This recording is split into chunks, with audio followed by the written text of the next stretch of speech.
मेरी अपनी माँ ने मेरी शादी के बगैर ही मुझसे बच्चे को जन्म करवाया, और उसकी वजह जानकर आपकी आंख से आंसू निकल जाएगी। मैंने कभी सपने में भी नहीं सोची थी कि रिश्तों के यह रूप भी हो सकते हैं। मुझे अपनी माँ से बहुत नफरत थी, इतनी नफरत कि मैं अपनी माँ के मरने की दुआएं करती थी। शायद मैं दुनिया की पहली ऐसी बेटी होंगी जो हाथ जोड़कर अपने भगवान से दुआएं मांगती कि काश मेरी माँ मर जाए। बहुत नफरत थी मुझे उस औरत से, घिन आती है। मुझे अपनी माँ से अगर एक खून माफ होता तो सबसे पहले मैं अपनी माँ का खून करती। आखिर क्या कसूर था मेरी माँ ने मेरे साथ यह सब किया। मैंने नफरत से अपने शरीर को देखा तो मेरे शरीर के अंदर एक बच्चा पल रहा था। मेरी माँ ने मुझे कैदी बनाकर रखा था और कमरे में मुझे बांध कर डाल दिया था, क्योंकि उसे पता था अगर मुझे खोला गया तो मैं खुद को खत्म कर लूंगी। मुझे मार डालेगी, खुद को कहते हैं ना, जब इंसान जानवर बनने पर आए तो जानवर बनते देर नहीं लगती। आप लोगों को शायद यकीन ना हो कि मैंने अपने ही पेट में पलने वाले बच्चे को मारने की कोशिश की थी, लेकिन मैं इस मामले में बहुत बदनसीब थी। वह बच्चा अभी मेरे शरीर के अंदर पल रहा था। मुझे सब बच्चे से सख्त नफरत थी, क्योंकि यह बच्चा नाजायज था और मेरे साथ हुए जुल्म का नतीजा था। फिर भला मैं उस बच्चे को कैसे पसंद कर सकती थी। मुझे नफरत थी इस बच्चे से, अपनी माँ से और उस इंसान से जिसने मेरे साथ यह सब किया था। बल्कि यूं कहना गलत ना होगा कि मुझे दुनिया के सारे मर्दों से नफरत हो रही थी, लेकिन मैं कुछ नहीं कर सकती थी सिवाय इस बंद कमरे में बैठी आंसू बहाती रही। मैंने अपना सर पीछे दीवार से टिका दिया और आंखें बंद कर लीं। मेरा अतीत किसी फिल्म की तरह मेरे सामने आने लगा। जब तक मेरे पापा जिंदा थे मेरी जिंदगी बहुत ही खूबसूरत थी। जब भी पापा घर में घुसते तो मुझे एकदम गले से लगा लेते और कहते कि नंदिनी तो मेरी आंखों की ठंडक है। घर में घुसते ही जब तुझको देखता हूँ तो मेरे दिल में सुकून उतर जाता है। मैं भी बहुत देर तक अपने पापा के गले लगी रहती थी। मेरे पापा मुझसे बहुत मोहब्बत करते थे, इतनी मोहब्बत शायद ही दुनिया में किसी के बाप ने अपनी बेटी से की होगी। मैं अपने पापा की शहजादी थी, यह कहना गलत ना होगा।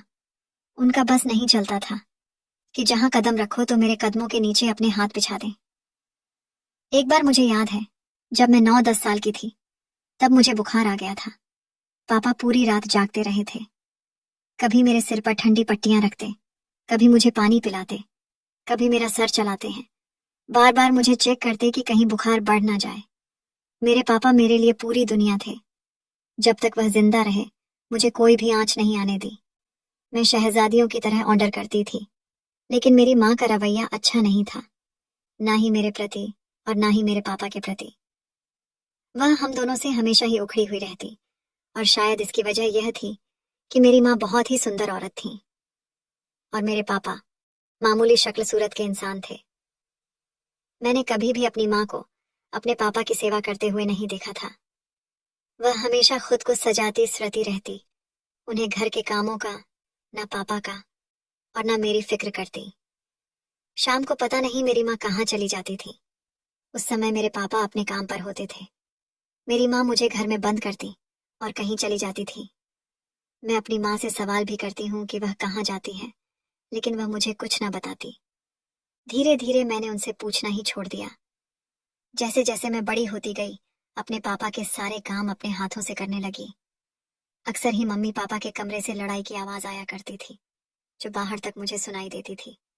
मम्मी जोर जोर से चीखते हुए कहती थी कि अपनी शक्ल देखी है, तुम जैसे इंसान को तो मैं अपने पास भी ना भटकने दूं, फिर तुम्हें पति का दर्जा कैसे दे सकती हूँ। अपने पापा के लिए अपनी माँ के मुंह से ऐसी बातें सुन सुनकर मेरे दिल में अपने माँ के लिए नफरत बढ़ती गई और अपने पापा के लिए मोहब्बत बढ़ती जाती थी। मेरी पूरी दुनिया मेरे पापा ही थे और मैं उनके लिए किसी के मुंह से बुरा कैसे सुन सकती थी। हालांकि सुंदरता मैंने अपनी माँ की चुराई थी, लेकिन दिल मेरे पापा के जैसा था। मैं अपनी माँ की तरह घमंडी नहीं थी। मेरे पापा ने भी मेरी माँ को उसके अपने हाल पर छोड़ दिया था और अब मुझ पर ही ध्यान देने लगे थे। मेरा हर तरह से ख्याल रखते कि कहीं मुझे कोई तकलीफ ना हो। मैं 17 साल की थी कि एक हादसे में मेरे पापा को मुझसे छीन लिया। भगवान ने मुझसे मेरे पापा को क्या जीना, मेरे तो जीने का हक ही छीन लिया। एक रोड एक्सीडेंट में पापा की मौत हो गई। सुबह जाते वक्त मुझे कितना प्यार करके गए थे, लेकिन जब आए थे तो एकदम खामोश थे। आज ना मुझे गले से लगाया, ना प्यार किया। मैं दहाड़े मार मार कर रो रही थी। मेरी तो पूरी दुनिया ही उजड़ गई थी, लेकिन मेरी माँ की आंख से एक आंसू नहीं गिरा। ना ही उसने मुझे तसल्ली के दो बोल बोले, बल्कि वह तो अंदर ही अंदर खुश हो रही होंगी कि चलो जान छूटी। धीरे धीरे करके सारे मेहमान चले गए, लेकिन मैं पूरी रात आंगन में ही बैठी रही, जहां से पापा की अर्थी उठी थी। मेरी मम्मी ने ना ही मुझे प्यार से गले लगाया, ना ही मुझे तसल्ली दी। मैं मानती हूँ कि मेरे पापा मामूली शक्ल सूरत के आदमी थे, लेकिन वह दिल के बहुत अच्छे थे और मेरी मम्मी से बहुत मोहब्बत भी करते थे, क्योंकि उन्होंने जब भी मम्मी से कोई बात की तो बहुत ही इज्जत के साथ बात की थी। कभी भी कोई बदतमीजी नहीं करते थे। मेरी माँ की इतनी नफरत के बावजूद भी वह हमेशा उसके साथ नरमी से पेश आते थे। मेरे बाप के मरने का मेरी माँ पर कोई असर नहीं था और मैं थी कि सदमे से निढाल थी। मेरी तो पूरी दुनिया ही उलट पुलट हो गई थी, लेकिन मेरी मम्मी के शकल पर कोई भी फर्क नहीं पड़ा था। अगले दिन पहले की तरह ही शाम को अच्छे से सज संवर कर बाहर निकल गई थी। मैं हैरान थी कि भला कोई औरत है, इतना ही पत्थर दिल कैसे हो सकती है। अभी तो उसके पति को मरे एक दिन भी नहीं हुआ था। जब तक मेरे पापा जिंदा थी, मुझे अपने माँ के आने जाने की कोई परवाह नहीं थी, क्योंकि मेरे पापा शाम को जल्दी घर आ जाया करते थे। लेकिन आज मुझे माँ का इंतजार था, क्योंकि बहुत रात हो चुकी थी। अंधेरे में डूबे घर के वालों से मुझे दहशत हो रही थी। मुझे बहुत ज्यादा डर लग रहा था। धीरे धीरे मैं इतना ज्यादा डर गई कि भागकर पापा के कमरे में आ गई और पापा की तस्वीर को सीने से लगाकर बैठ गई। रोते हुए मैं पापा को याद करने लगी। बहुत देर बाद मुझे दरवाजे पर किसी की आहट महसूस हुई।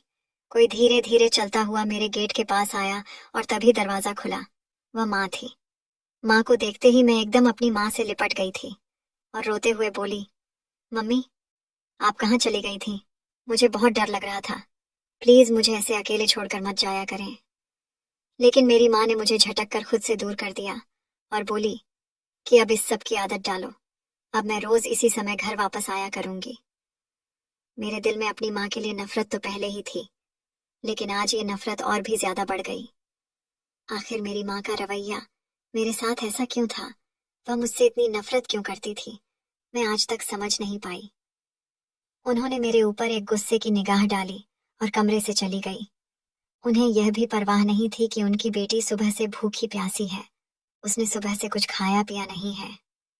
मैं अब 17 साल की थी, कई इतनी छोटी बच्ची नहीं कि कुछ समझती नहीं थी। मेरे पापा को मरे अभी कुछ ही समय हुआ था और मेरी माँ ने ना जाने किससे फोन पर हंस हंस कर बातें करना शुरू कर दी थी।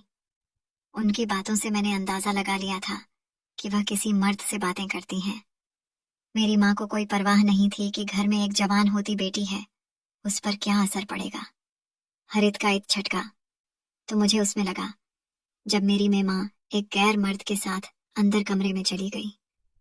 उस दिन मैं अपने कमरे में बंद होकर बहुत रोई थी। अपने पापा को बहुत याद किया था। मैंने काश पापा आप मुझे भी अपने साथ ले जाते। वजह से गंदगी से भरी दुनिया में नहीं जीना। लेकिन शायद मैं इस बात से बेखबर थी कि इससे भी ज्यादा गंदगी मेरा नसीब बनने वाली है। उस दिन शाम को मैंने पहली बार अपनी माँ से गुस्से में चीख कर बात की थी। मैंने कहा, आप ये सब ऐसा कैसे कर सकती हैं? आपको शर्म नहीं आती? कम से कम अपनी बेटी का ही ख्याल रखें। ये सब करते हुए आपको अपने मरे हुए पति का भी ख्याल नहीं आता। क्यों करती हैं आप ये सब? मेरे इतना पूछने पर मेरी माँ ने मुस्कुराते हुए कहा, अपने काम से काम रखो। बेकार में मेरी जिंदगी में अपनी टांग मत अड़ाओ। अपने काम से काम रखोगी तो खुश रहोगी, नहीं तो तुम्हारा जीना भी दुश्वार कर दूंगी। तुम मेरे मरे हुए पति की बेटी हो, उससे अधिक मेरा तुमसे कोई संबंध नहीं है। माँ के मुंह से ये शब्द सुनकर मेरा पूरा शरीर कांप गया। वह मेरी सगी माँ थी, फिर अपनी सगी बेटी से इतनी नफरत कैसे कर सकती थी? वह देर रात तक बाहर रहती थी, लेकिन फिर दिन मम्मी ऐसे ही तैयार होकर घर से निकली। रात को जब घर वापस आए तो यह देखकर मेरे पैरों के नीचे से जमीन निकल गई। जब आधी रात को दरवाजे पर दस्तक हुई, मम्मी दरवाजा खोलने के लिए गई तो बिल्कुल नई नवेली दुल्हनों की तरह मेरी माँ तैयार हुई थी। उन्होंने जब दरवाजा खोला तो एक गैर मर्द घर के अंदर दाखिल हुआ। इसे देखकर मुझ पर पहाड़ टूट पड़ा था। एक अनजान व्यक्ति था जो मेरी माँ को पकड़कर कहीं ले जा रहा था। काश मैं यह सब देखने से पहले ही मर जाती। मैं अब इतनी छोटी बच्ची नहीं थी कि इन बातों को समझ नहीं पाती। मेरी माँ एक बदकिरदार औरत है, यह तो मुझे पहले ही पता था, लेकिन रोज रोज नए नए आदमियों को बदलने लगी थी। मेरी माँ वह इस हद तक गिर जाएगी, मैं सोच भी नहीं सकती थी। अनजान व्यक्ति सुबह माँ के कमरे से निकला और चला गया। पूरी रात मुझे नींद नहीं आई थी। जी चाहता अपनी माँ से सवाल करूं, लेकिन मुझे पता था इसका कोई फायदा नहीं होने वाला। एक बार पहले भी सवाल कर चुकी थी, कोई जवाब नहीं मिला था। उल्टा धमकियां और मिली थी। यह सिलसिला रुका नहीं था, लगातार जारी था। ना जाने कितनी बड़ी बड़ी और इज्जतदार हस्तियां रात के अंधेरे में चेहरा छुपाकर मेरी माँ के घर आया करते थे, और मैं सिसक सिसक कर अपने बाप की तस्वीर अपने सीने से लगाकर रोती रहती थी। मुझे लगा था कि मेरी माँ में इतनी देर तो गैर मौजूद है कि वह सब कुछ मुझसे दूर रखेंगे, मगर यह मेरी गलतफहमी थी। उस वक्त मेरी उम्र 18 साल थी जब मेरी माँ ने मेरे साथ एक घिनौना खेल खेला। माँ ने आज बाहर से खाना नहीं मंगवाया था, बल्कि अपने और मेरे लिए घर पर ही खाना बनाया था। जैसे ही मैंने वह खाना खाया तो मुझे चक्कर आने लगे, मेरा सर चकराने लगा। मैं अपनी माँ को बुलाने लगी, मगर मेरे पैरों के नीचे से जमीन तो तब निकली जब मैंने अपनी माँ का चेहरा देखा, जहां अजीब सी शैतानी मुस्कुराहट थी। माँ के चेहरे पर मुस्कुराहट देखकर मैं पागलों की तरह चिल्लाने लगी और चीजों का सहारा लेकर उस घर से भागने का रास्ता ढूंढने लगी, मगर मेरा सर बुरी तरह चकरा रहा था। कुछ ही देर बाद मैं बिल्कुल एक जिंदा लाश बनकर रह चुकी थी। मुझे सब दिखाई दे रहा था, सब महसूस कर रही थी, मगर हरकत नहीं कर पा रही थी। मेरी माँ ने मुझे बिस्तर पर गिरा दिया और मेरे सामने बैठकर बोली, दरअसल आज मेरा बदला पूरा होगा और मेरी नफरत को सुकून मिलेगा। मैं इतनी मजबूर और बेबस थी कि अपनी पलकें भी नहीं झपका सकती थी। न जाने कैसी दवा उस खाने में मिलाई गई थी। कुछ ही देर बाद कमरे में एक व्यक्ति दाखिल हुआ। उसकी उम्र 35 साल के लगभग थी। देखने में तो वह शरीफ लगता था, मगर उसकी असलियत क्या थी वो रात गुजरने के बाद में जान गई थी। मैं दिल ही दिल में चीख चीख कर रो रही थी और अपने पापा को आवाजें देती रह गई, मगर न पापा आए न ही मेरी माँ को मुझ पर रहम आया। उस दवा का असर मेरे शरीर पर 25-30 मिनट तक रहा, और जैसे ही उस दवा का असर खत्म हुआ तो मेरा शरीर हरकत करने लगा। रोते हुए चिल्लाकर उस व्यक्ति को खुद से दूर करने लगे, मगर तब तक वो अपना मकसद पूरा कर चुका था। इस व्यक्ति ने अपना मकसद पूरा करने के बाद मुझे कई थप्पड़ भी मारे, क्योंकि मैंने उसका चेहरा नोच नोच कर घायल कर दिया था। वो व्यक्ति मुझे मार मार कर अधमरा करके कमरे से चला गया। जब मुझे होश आया तो मैं अपने आपे में नहीं रही थी। मैंने ठान लिया था कि मैं जिंदा नहीं रहूंगी और अपनी जान ले लूंगी। मैंने अपनी कलाइयों में मौजूद चूड़ियां तोड़ी और अपनी कलाइयों में घुसा दी। खून की तेज धार मेरी कलाई से निकली थी और थोड़ी देर में मैं बेहोश हो गई। मुझे लगा कि मैं इस जिल्लत भरी जिंदगी से छुटकारा पा चुकी हूँ, मगर ऐसा ना हुआ। मेरी आंख अस्पताल के बेड पर खुला थी। मेरी माँ ने मुझे समय पर अस्पताल पहुंचा दिया था, जिसकी वजह से मैं बच गई थी। उसके बाद मुझे घर ले आई और चिढ़क कर बोली कि खबरदार, जो दोबारा ऐसी हरकत करने की कोशिश की। कुछ ही दिन गुजरे थे कि एक खबर सामने आई, जिसे सुनने के बाद मेरी जान निकल गई। मैं सोच भी नहीं सकती थी कि मेरी माँ मुझे इस मकसद के लिए इस्तेमाल कर सकती है। मैं उस दरिंदगी के बाद प्रेग्नेंट हो चुकी थी। मेरी कोख में एक नाजायज बच्चा पल रहा था। जब यह खबर मेरी माँ ने सुनाई तो मैं बेहोश होकर गिर गई। होश आया तो मैं खुद को मारने लगी थी। मुझे खुद से और मेरे पेट में पलने वाले बच्चे से घिन आ रही थी। मेरी माँ समझ गई कि या तो मैं खुद को मार लूंगी या इस बच्चे को मार दूंगी। तभी उन्होंने मेरा हाथ पकड़ा, मेरे मुंह पर एक थप्पड़ मारा और कहा, खबरदार, जो इस बच्चे को कोई नुकसान पहुंचाया तो शुक्र करो, अभी घर के अंदर मौजूद हो। अगर मेरी बात नहीं मानी तो उससे भी बुरा अंजाम करूंगी। अभी तो सिर्फ एक रात के लिए ही यह कयामत तुम पर गुजरी थी। अगर मेरी बात नहीं मानोगे तो हर रात यह कयामत तुम पर गुजरेगी। माँ की बात सुनकर मैं सहम गई थी और चुपचाप आंसू बहाते हुए कमरे में बैठ गई। मैंने सोचा मैं घर से भाग जाऊंगी और इस बच्चे को जन्म नहीं दूंगी और ना ही यह गंदगी भरी जिंदगी जीऊंगी, लेकिन मेरी माँ ने मेरी इस कोशिश को भी नाकाम कर दिया। मेरे इरादों को भांपते हुए उन्होंने मुझे कमरे में बंद कर दिया और कहा, पूरे 9 महीने तक तुम इस कमरे में बंद रहोगी, जब तक कि ये बच्चा दुनिया में नहीं आ जाता। अतीत में खोए हुए मेरी गर्दन अकड़ चुकी थी और मुझे कुछ होश नहीं था। कितना कड़वाहट से भरा था।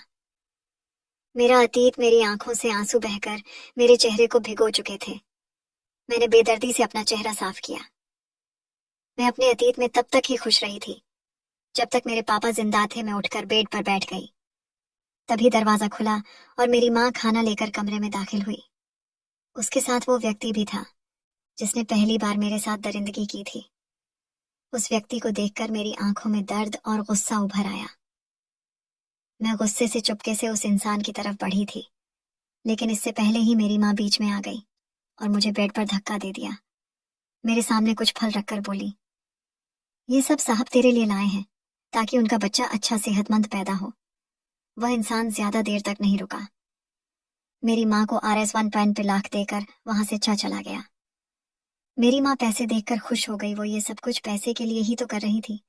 पहले खुद दूसरों का मन बहलाकर पैसा कमाती थी, क्योंकि मेरे पापा की आमदनी कम थी और पैसों के लिए मेरी माँ मेरे साथ भी ये सब कुछ कर रही थी। मेरी कोख में पलने वाले बच्चे का बाप मेरी माँ को मुंहबोली कीमत देने के लिए तैयार था। वो आदमी शादीशुदा था, लेकिन कोई बच्चा नहीं था। इस बच्चे के बदले मेरी माँ उस आदमी से लाखों रुपए लेने वाली थी। सबने मुझे अपने मतलब के लिए इस्तेमाल किया था। मेरी आंखों में आंसू आ गए। कुछ महीनों के बाद मैंने एक बच्चे को जन्म दिया। मेरी माँ तो खुशी से फूल ही नहीं समा रही थी। मेरी माँ ने वो बच्चा उठाकर उस आदमी को दे दिया। उस आदमी ने लाखों रुपए माँ की गोद में डाल दिए। मैंने कितनी दुआएं मांगी थी कि हे भगवान, मुझे मौत आ जाए, मेरी सांसें रुक जाएं, लेकिन ऐसा कुछ भी नहीं हुआ।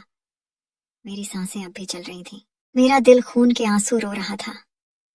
मुझे अपनी माँ से बहुत ज्यादा नफरत महसूस हो रही थी। मैंने उनके हाथ से दवा लेकर दूर फेंक दी जो वो मुझे खिलाने लाई थी। रोते हुए अपनी माँ से बोली, मैंने आपका क्या बिगाड़ा है जो आप मेरे साथ ये सब कुछ कर रही हैं? आखिर मैं तो आपकी सगी इकलौती बेटी हूँ। क्या आपको मेरे ऊपर जरा भी दया नहीं आती? मेरी बात सुनकर मेरी माँ जोर से हंसी थी। कहने लगी, इकलौती बेटी, सगी बेटी, क्या होता है यह? तुम मेरी सगी बेटी नहीं हो। कान खोलकर सुन लो। जवानी में मैं बहुत ही सुंदर हुआ करती थी। न जाने कितने लड़कों से मेरी दोस्ती थी और ये दोस्ती सारी हदें पार कर जाती थी। मैं अपनी जिंदगी को खुलकर अपने तरीके से जीना चाहती थी और मैं अपनी जिंदगी को खुलकर जी भी रही थी। जब मेरे बाप को मेरे करतूत पता चले तो मेरे बाप ने मेरी शादी तुम्हारे बाप से कर दी। वह बहुत ही गरीब और बहुत ही मामूली शक्ल सूरत का इंसान था। ऊपर से वह एक बच्ची का बाप भी था। मैंने ना तुम्हारे बाप को कभी अपना पति माना और ना तुम्हें अपनी बेटी माना।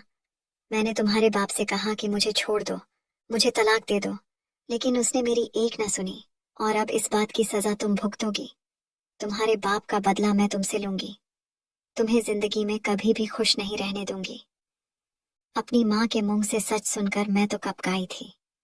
मैं उनकी सगी औलाद नहीं थी, इसलिए वह मेरे साथ इतना जुल्म करती थी, लेकिन कम से कम इंसानियत के नाते तो उन्हें मुझ पर दया आनी चाहिए थी।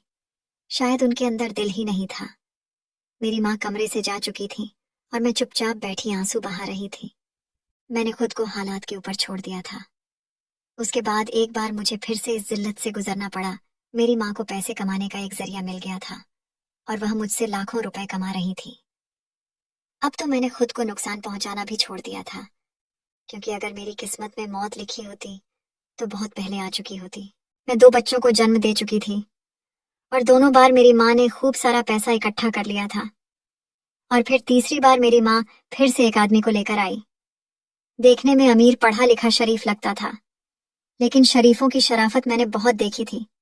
मैंने नफरत से मुंह फेर लिया, लेकिन अगले ही पल उस आदमी की बात सुनकर मैं चौंक गई। वह मेरी माँ से कह रहा था कि पहले मैं आपकी बेटी से शादी करूंगा, उसके बाद ही मैं उससे बच्चा लूंगा। बिना शादी के मजे ये सब कुछ करना बिल्कुल पसंद नहीं है। ये मेरे उसूलों के खिलाफ है। उस आदमी की बात सुनकर मेरी माँ से साफ मना कर दिया, क्योंकि मैं उनके लिए एक सोने का अंडा देने वाली मुर्गी थी। वह धीरे धीरे सोने के अंडे लेना चाहती थी। मुर्गी को एक बार में हलाल करना उन्हें पसंद नहीं था। लेकिन कहते हैं ना कि लालची इंसान कहीं ना कहीं मात खा ही जाता है। मेरी माँ भी लालच में आ गई जब उस आदमी ने ढेर सारे पैसे मेरी माँ के सामने डाल दिए। इतने सारे पैसे मेरी माँ को कमाने के लिए 10 साल लग जाते हैं। मेरी माँ ने फौरन हाँ कर दी। बहुत ही सादगी से मेरी शादी उस आदमी के साथ हो गई। वह मुझे अपने घर ले आया। उसकी शराफत की दीवानी तो मैं उसी दिन हो गई थी कि उसने मेरे साथ शादी की थी, जबरदस्ती नहीं। घर पहुंचे तो मेरी सास ने मेरा स्वागत बहुत ही खुशी से किया। मुझे हैरत हो रही थी कि भला इस इंसान ने मुझसे ही शादी क्यों किया। इसको तो दुनिया में कोई भी लड़की मिल सकती थी। फिर मैंने सोचा कि हो सकता है इसकी बीवी बांझ हो, इसीलिए बच्चे के लिए मुझसे शादी की हो।